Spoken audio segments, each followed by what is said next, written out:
Welcome to T20. Rayalaseema ప్రజల నీటి కరువు తీరనుంది. హంద్రనీవా ఫేజ్ 1 కాలువల విస్తరణ పనులు పూర్తి కావడంతో ముఖ్యమంత్రి చంద్రబాబు నీటిని విడుదల చేయనున్నారు. నంద్యాల జిల్లా నందికొట్కూరులో ఇవాళ సీఎం చంద్రబాబు పర్యటించనున్నారు. హంద్రనీవా ప్రాజెక్టులో భాగంగా మల్యాల నుంచి ఫేజ్ 1, 2 కింద 554 కిలోమీటర్ల మేర కాలువ లైనింగ్, వెడల్పు పనులు శరవేగంగా జరుగుతున్నాయి. ఈ పనులను పరిశీలించిన అనంతరం హంద్రనీవా ఎత్తిపోతలకు జలహారతి ఇవ్వనున్నారు. ఆపై మల్యాల ఎత్తిపోతల నుంచి నీటిని విడుదల చేస్తారు. నీటి విడుదల అనంతరం రైతులతో సమావేశం కానున్నారు సీఎం చంద్రబాబు. పర్యటన ఏర్పాట్లను పరిశీలించారు ఎమ్మెల్యే గిత్తా జయసూర్య.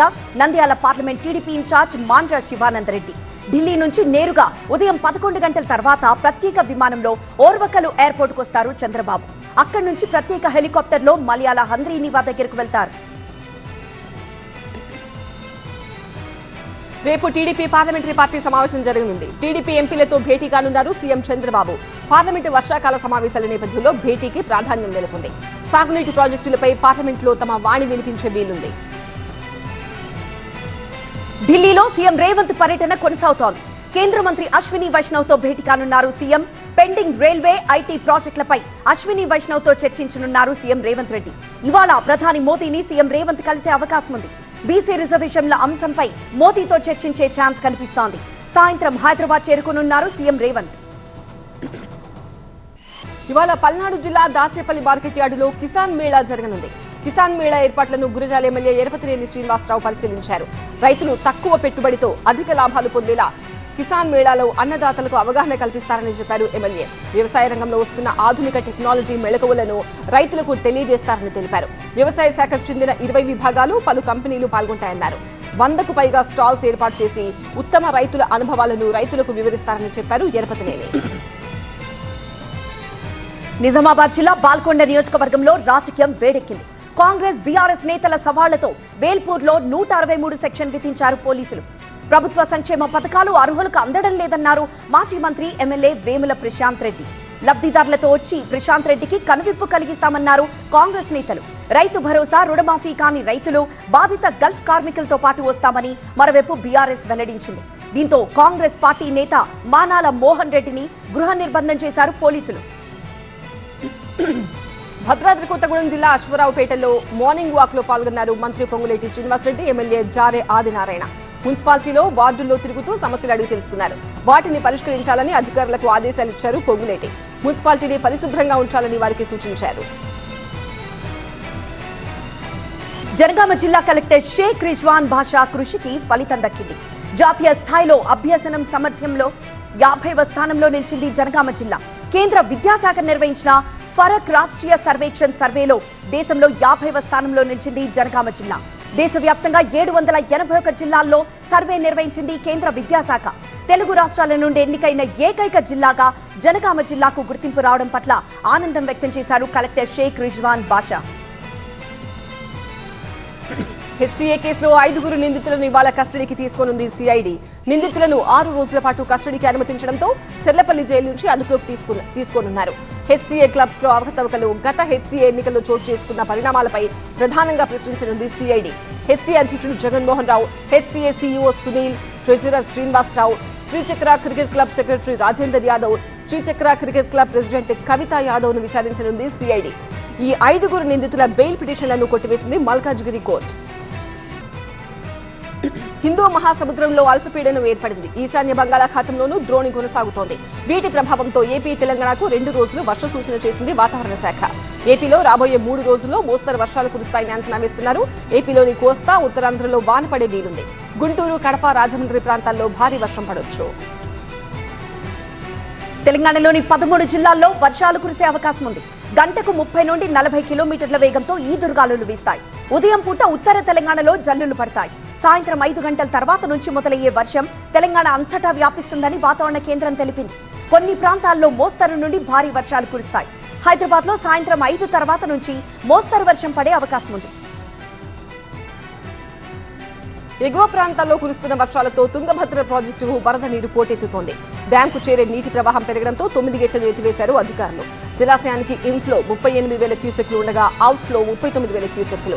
జలాశయం పూర్తి స్థాయి నీటి మట్టం 1633 అడుగులు కాగా ప్రస్తుత నీటి మట్టం 1626 అడుగులకు చేరింది.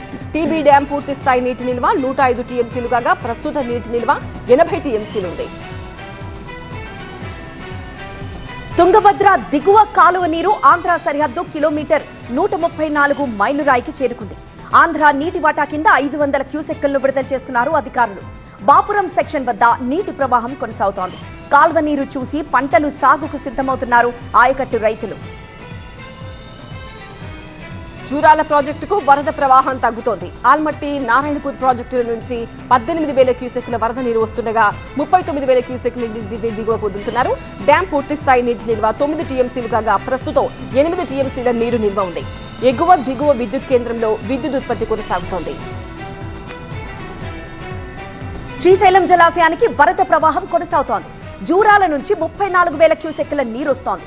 సుంకేసుల నుంచి 21,000 క్యూసెక్ల ఇన్ఫ్లోతో కలిపి మొత్తం 56,000 క్యూసెక్లుగా ఉంది. మొత్తం 68,000 క్యూసెక్ల నీటిని దిగువకు వదులుతున్నారు. డ్యాం పూర్తి స్థాయి నీటి మట్టం 885 అడుగులు కాగా ప్రస్తుతం 881 అడుగులకు నీరు చేరింది. పూర్తి స్థాయి నీటి నిల్వ 215 టీఎంసీలు కాగా ప్రస్తుతం 195 టీఎంసీలుగా ఉంది. కుడి ఎడమగట్టు జల విద్యుత్ కేంద్రాల్లో విద్యుత్ ఉత్పత్తి పూర్తి స్థాయిలో కొనసాగుతోంది. నాగార్జున సాగర్ ప్రాజెక్టుకు వరద నీరు వస్తోంది. డ్యాం కు ఇన్ఫ్లో 70,000 క్యూసెక్లు వస్తుండగా అవుట్ఫ్లో 5,996 క్యూసెక్లు ఉంది. ప్రాజెక్టు పూర్తి స్థాయి నీటి మట్టం 590 అడుగులు కాగా ప్రస్తుత నీటి మట్టం 559 అడుగులు ఉంది.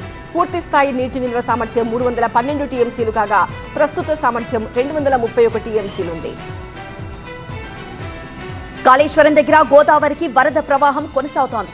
మేడిగడ్డ ఇన్ఫ్లో అవుట్ఫ్లో 90,340 క్యూసెక్లుగా ఉంది. 85 గేట్లు ఎత్తి నీటిని విడుదల చేస్తున్నారు అధికారులు. అల్లూరు జిల్లా అరకు లోయలో దట్టంగా కురుస్తోంది పొగమంచు. శీతాకాలాన్ని మరిపించేలా మంచు కురవడంతో పర్యాటకులు తరలి వస్తున్నారు.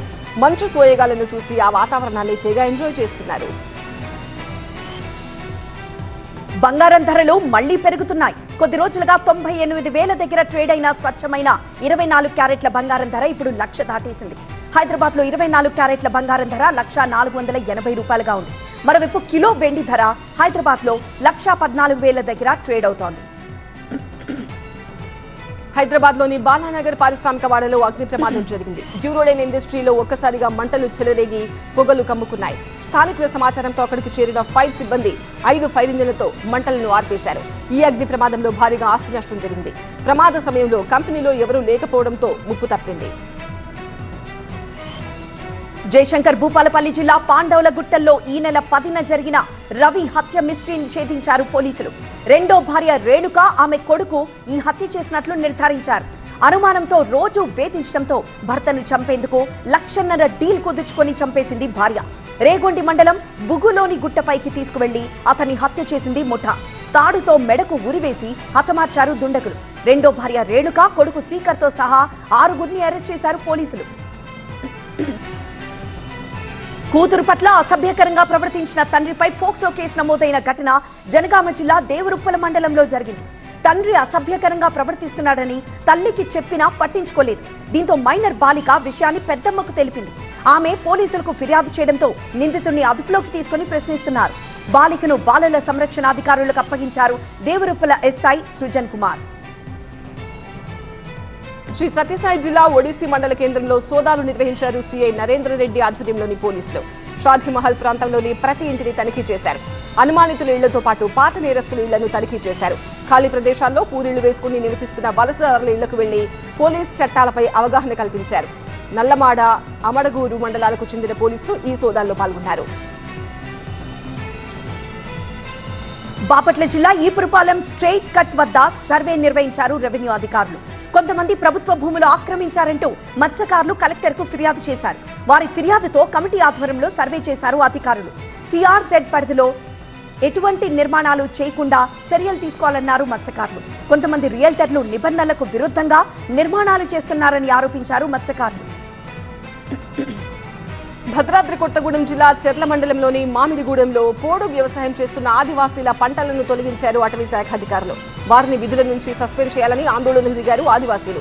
గత కొన్నేళ్లుగా పోడు వ్యవసాయం చేస్తున్న భూములకు పట్టాలు ఇవ్వకుండా కాలయాపన చేస్తున్నారని నిరసన వ్యక్తం చేశారు.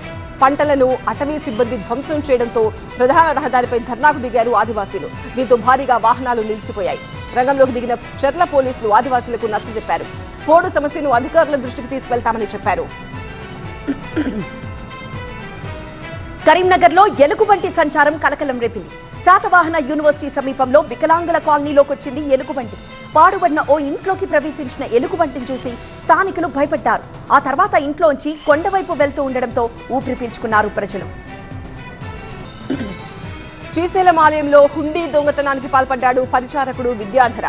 స్వామివారి ఆలయంలో పనిచేస్తున్న కాంట్రాక్ట్ పరిచారకుడు హుండీ నుంచి 24,200 రూపాయలు దొంగిలించాడు. సీసీ ఫుటేజ్ లో దొంగతనం చేసిన దృశ్యాలు రికార్డయ్యాయి. దొంగతనం చేసిన పరిచారకుని అదుపులోకి తీసుకుని విచారించారు ఆలయ సిఎస్ఓ మల్లికార్జున. ఆ తర్వాత అతన్ని విధుల నుంచి తొలగించారు ఈవో శ్రీనివాసరావు. ఆదిలాబాద్ జిల్లా ఇచ్చోడ మండల కేంద్రంలోని సాయినగర్ లో ఉంటున్న జాదవ్ దేవిదాల్ ఇంట్లో దొంగతనం జరిగింది. ఇంట్లో ఉన్న 20 తులాల వెండి, 1 తులం బంగారం, 10,000 నగదు చోరీ చేశారు. 2 రోజుల కిందటే ఇంటి యజమాని జాదవ్ ఆత్మహత్య చేసుకున్నాడు. మృతదేహాన్ని సోనాల మండలంలోని ఘన్పూర్ గ్రామానికి తీసుకువెళ్లారు కుటుంబ సభ్యులు. ఈలోపే ఆ ఇంట్లో దొంగలు పడి అన్ని ఎత్తుకువెళ్లారు.